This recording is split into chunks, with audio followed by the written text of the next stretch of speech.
आपण आयुक्त आणि हॉकर्स सोबत एक बैठक घेतली. नेमकी काय सूचना?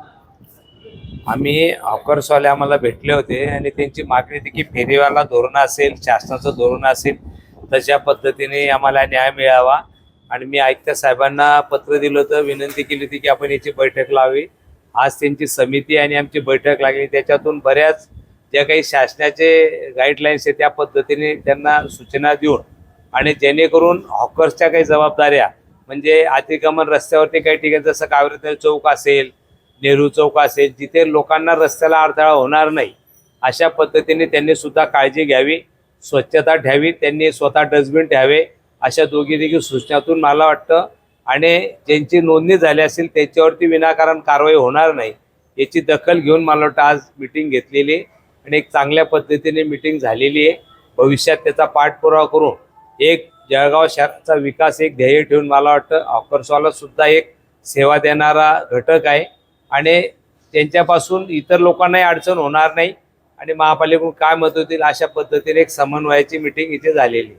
मामा, जे दाना बाजारातील व्यापारी आपल्याला आयुक्तांना भेटले होते, त्यांचा जो आता अतिक्रमणाचा प्रश्न आहे त्याच्या होतो तोडण्याचा आदेश दिला, तर काय नेमकं? ते लोक आले होते असोसिएशनचे, त्यांनी साहेबांची मिटिंग झाली. त्याच्यात जे काही शेड अतिक्रमणामध्ये असतील, ओटे असतील, ते स्वतःहून ते काढून घेतील. पण त्याचा क्रायटेरिया आयुक्त साहेबांनी शक्यतो आम्ही गुरुवारी किंवा शुक्रवारी तिथे जाऊन पाहणी करू आणि जे शक्य असेल की त्यांना सुद्धा त्रास होणार नाही, जसं पावसाळ्यामध्ये त्यांचा माल होणार नाही किंवा त्यांना जे काही भरलेली लोडिंग गाडी येते ती खाली करण्यास काय मदत होईल अशा पद्धतीने पोलीस प्रशासन आणि महापालिका अशा पद्धतीने मार्ग काढण्याचा प्रयत्न करावा. सर, जळगाव शहर आमदार राजमामा भोळे आणि त्यांच्या समोर आपण एक हॉकर्सची आज बैठक घेतली. नेमकं काय निर्णय झाला? ती नियमित बैठक आहे.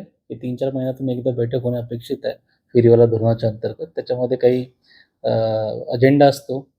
मागच्या वेळेला मला वाटते समिती नवीन नियुक्त होती, तर त्यांनी स्वतःची नियुक्ती आणि ते जे काही अभिनंदनाचा प्रस्ताव आणि नियुक्तीपत्राचा प्रस्ताव मागच्या बैठकीत झाला होता 3-4 महिन्या अगोदर.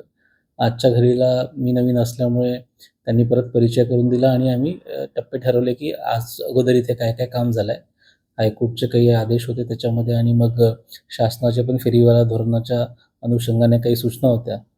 त्या हिशोबाने आम्ही पुढची वाटचाल कशी असणार आहे आणि त्याच्यात कारवाई करताना किंवा त्या काही प्रतिबंध करताना पण त्या फेरीवाल्यांचे जे काही रोजगाराचा प्रश्न असेल किंवा त्यांचं उपजीविकेचा प्रश्न असेल तो कसा बाधित होणार नाही याच्याकडे पण आम्ही कसा लक्ष द्यायला पाहिजे, प्रशासन, त्यांचे प्रतिनिधी आणि लोकप्रतिनिधी यांच्या समन्वयातून कसं चांगलं काम होईल याच्यावर आम्ही चिंतन केलं एक प्रकारे. सर, बऱ्याचदा जे हॉकर्स असतात, फेरीवाले असतात, त्यांच्यात आणि आपले महापालिका कर्मचारी यांच्यामध्ये वाद होण्याचे प्रसंग घडत असतात.